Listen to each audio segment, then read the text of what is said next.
Sesekali ia melihat kondisi di luar lewat jendela besar yang berada di depannya.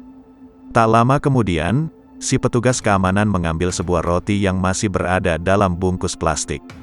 Baru saja makan beberapa gigitan, tiba-tiba si petugas keamanan dikejutkan dengan kedatangan tamu tidak diundang. Ternyata yang datang adalah seekor monyet yang terlihat sangat kelaparan. Si monyet yang kelaparan lalu meminta beberapa bagian potongan roti. Dengan menjulurkan tangan kanan, si monyet meminta kepada si petugas keamanan. Petugas keamanan yang masih syok lalu memberikan potongan roti yang ada di tangan kirinya.